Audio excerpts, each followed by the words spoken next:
वज्रकाय महावीर विक्रम मारुति नंदन हनुमा शोक निवारण भूतनायक असुर निकंदन कनुमा।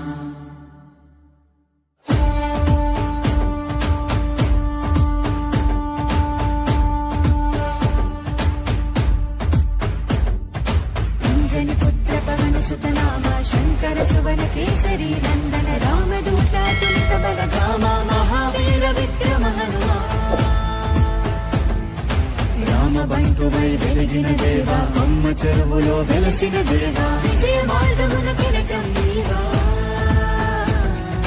అంజని పుత్ర పవన సుత నామ శంకర సువన కేసరి నందన రామదూత తులిత బలధామ మహావీర విక్రమ హనుమా।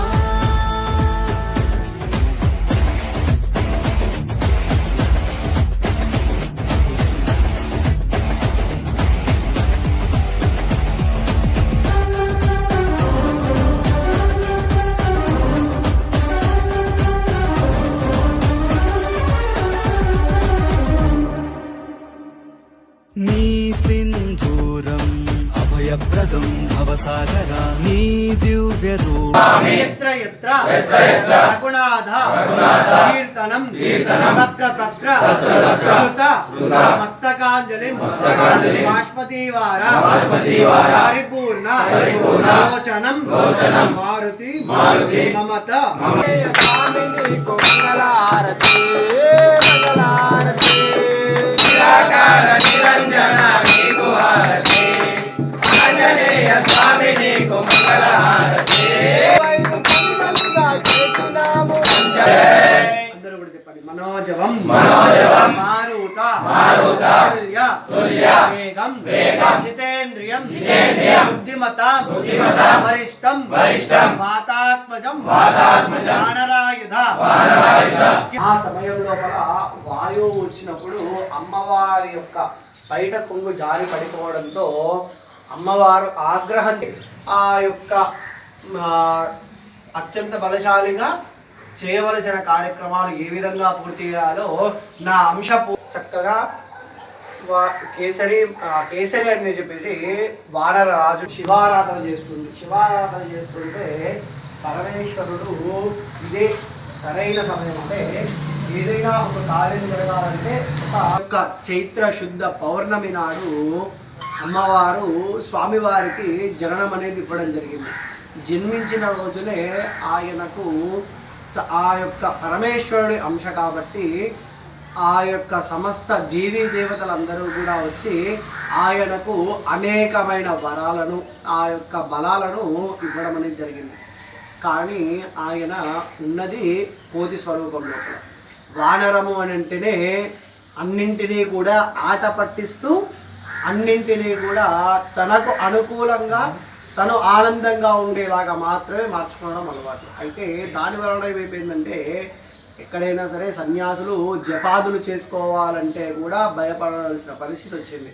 ఆయన వెళ్ళడము, వాళ్ళు కూర్చున్న జపంలో కూర్చున్న వాళ్ళ జపాన్ని భంగం చేయడము, లేదంటే వాళ్ళు ఆరేసుకున్న బట్టలను తీసి చింపి పడేయడము, అట్లాంటి కొన్ని ఇబ్బందికర పనులు చేయడంతో వెంటనే వాళ్ళు ఆయనకు శాపం ఇవ్వడం జరిగింది। ఏమని అంటే నీవు ఏ రోజైతే అవసరం పడుతుందో, ఏ రోజైతే నీకు ఈ శక్తులు కావలసి వస్తుందో ఆ రోజే నీకు ఈ యొక్క శక్తులు అనేవి మళ్ళీ జ్ఞాపకం వస్తాయి, అప్పటి వరకు నీవు ఈ శక్తులను మర్చిపోతావు అని చెప్పేసి శాపం ఇవ్వడం అనేది జరిగింది। అయితే స్వామివారు పుట్టినరోజే ఆయన చేసిన అత్యంత బలిష్టమైన పని ఏంటంటే పుట్టగానే అమ్మవారు ఆ యొక్క అడవిలోనికి పోయి తన యొక్క కుమారునికి చక్కగా ఏదైనా పండ్లు ఫలాలు తీసుకొద్దామని చెప్పేసి అడవిలోనికి వెళ్ళగానే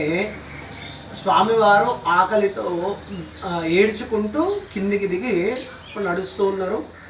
అంటే నడుస్తున్నారు అని అంటే మనలాగా రెండు కాళ్ళ పైన నడవరు। ముందుగా వానరం ఏది జన్మించినా సరే ఎప్పుడైనా కూడా 4 కాళ్ళపైనే ఎక్కువగా నడుస్తుంది, 2 కాళ్ళపైన నడవడం చాలా తక్కువ। అలా నడుస్తున్న సమయం లోపల మామిడి చెట్టు మధ్యలో నుంచి సూర్యబింబము ఎర్రగా అప్పుడే మక్కిన ఆ యొక్క మామిడి పండులాగా కనబడడంతో ఆయనను మామిడి పండేనేమో అనుకొని తినడానికి ప్రయత్నిస్తూ తన యొక్క రాజభవనం నుంచి బయటికి రావడానికి ప్రయత్నిస్తుంటే తను అత్యంత ఎత్తులో ఉన్నాడు.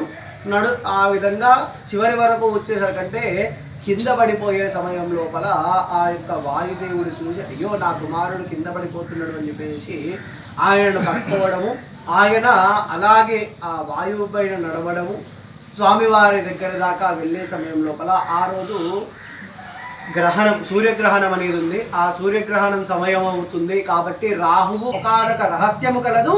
నీ జన్మ రహస్యం ఏమిటంటే నీవు రాముని యొక్క దాసుడివి, రాముని యొక్క కార్యానికై నీవు పుట్టావు కాబట్టి నీవు ఈ రోజటి నుంచి నీవు బ్రతికి ఉన్నన్ని రోజులు కూడా రామనామ స్మరణ చేయు, తద్వారా నీకు సమస్త జయాలు కలుగుతాయి అని చెప్పి ఆయనకు రామనామం అనేది జపించడానికై ఆయనకు ఉపదేశించడం జరిగింది.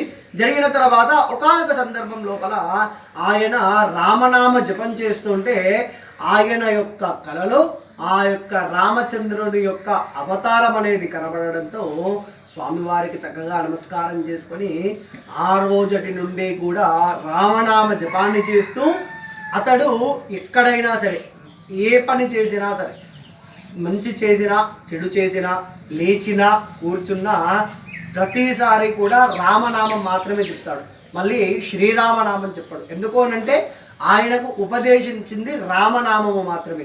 శ్రీరామ అనంటే సీతతో కలిసి ఉన్న రాముడు అని, శ్రీ అంటే అమ్మవారు.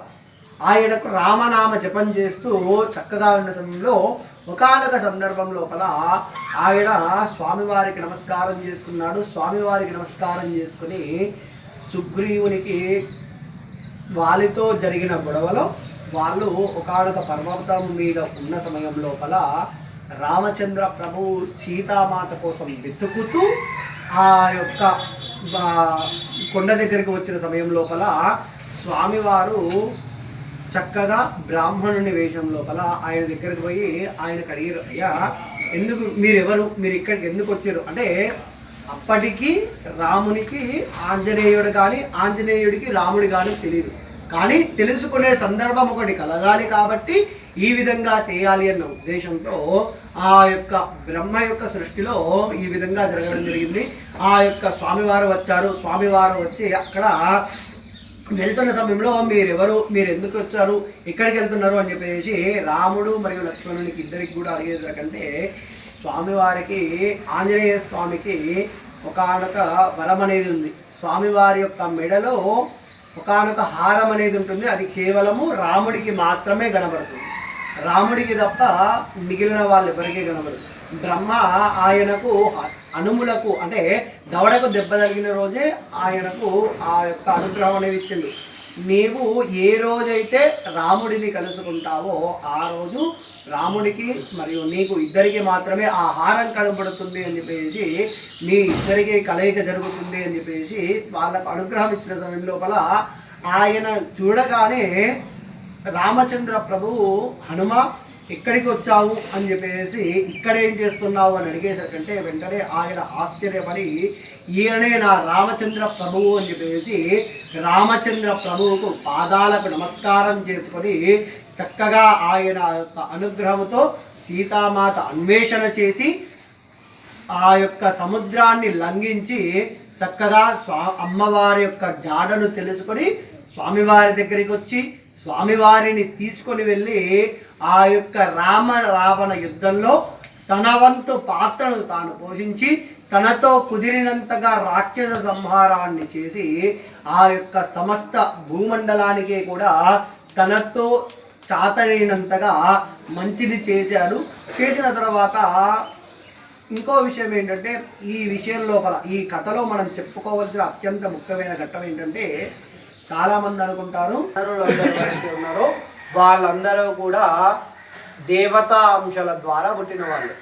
అయితే ఆ పుట్టిన సమయం లోపల అయితే అత్యంత బలశాలి అవతారాన్ని పరిసమాప్తి చేస్తున్న సమయం లోపల స్వామివారు ఆంజనేయ స్వామికి అడిగారు, అయ్యా ఆంజనేయ నీవు కూడా మాతోని మన యొక్క లోకానికి పదాలంటే ఆంజనేయుడు వానరుడిగానే పుట్టాడు, వానరుడిగానే బతికాడు, వానరుడిగానే ప్రవర్తించాడు. కాబట్టి ఆయన అడిగిండు, అయ్యా వెళ్దామంటున్నారు, సరే నేను మీతో వస్తాను. వచ్చిన దగ్గర రామనామ జపం అనేది ఉంటుందా? అక్కడికి వెళ్తే అక్కడ మనకేముంటాయి అని అంటే అక్కడ ఉండే పరిస్థితులను వాటిని చెప్పాడు. నిజానికి స్వర్గానికి అనేది వెళ్ళిన తర్వాత వాళ్ళ యొక్క లోకాలకు వెళ్ళిన తర్వాత అక్కడ నిత్యకృత్యాలు ఏవైతే ఉంటాయో అవే ఉంటాయి. కానీ అక్కడ రోజు మనం ఇక్కడ చేసుకున్నట్టుగా పూజలు కానీ, వ్రతాలు కానీ, నోములు కానీ, జపాలు కానీ అట్లాంటివి ఏమి ఉండవు. కాబట్టి వెంటనే ఈ విషయం తెలుసుకున్న ఆంజనేయుడు, అయ్యా మీరు ఇవన్నీ చెప్తున్నారు, మరి నాకేమో రామనామ జపం లేనిది నేను అక్కడొచ్చి ఏం చేయగలుగుతా, నేను భూమండలం పైనే ఉంటాను నేను అనేసరికంటే వెంటనే ఆ యొక్క స్వామివారు, నీవు ఆ యొక్క బద్రీనాథుని క్షేత్రమునందునకు వెళ్ళి అక్కడే ఆ యొక్క రామనామ జపాన్ని చేసుకో, చిరంజీవిగా జీవించు అని చెప్పేసి స్వామివారికి అనుగ్రహం అనేది ఇచ్చాడు. చిరంజీవి అనంటే భూమండలం ఉన్నన్ని రోజులు కూడా ఆయన ఉంటాడు. భూమి పైన జీవరాశి, జీవరాశి అని అంటే ఇది అది అని కాదు, భూమిపైన క్రిమికీటకాదులు ఉన్నా సరే భూమిపైన జీవం ఉన్నట్టే. కాబట్టి అది ఉన్నన్ని రోజులు కూడా స్వామివారు ఉండేలాగా ఆ యొక్క అనుగ్రహాన్ని ఇచ్చి ఆ యొక్క స్వామివారు రామచంద్ర ప్రభువు అంతర్ధ్యానమైపోవడము, తన యొక్క అవతారాన్ని పరిసమాప్తి చేయడం జరిగింది.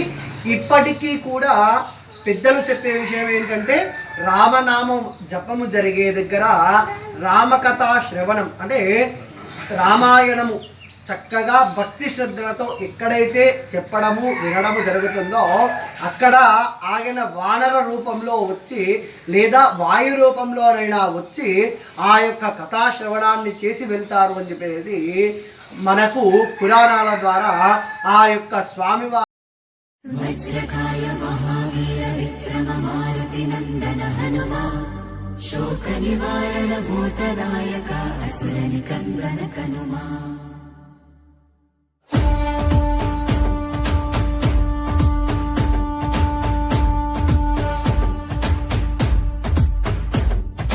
అంజని పుత్ర పవన సుతనామ శంకర సువన కేసరి నందన రామదూత తులిత బలధామ మహావీర విక్రమ హనుమా. రామబంటువై వెలిగిన దేవా, అమ్మ చెరువులో వెలసిన దేవా, విజయ మార్గమున కిరటం నీవా. అంజని పుత్ర పవన సుతనామ శంకర సువన కేసరి నందన రామదూత తులిత బలధామ మహావీర విక్రమ హనుమా.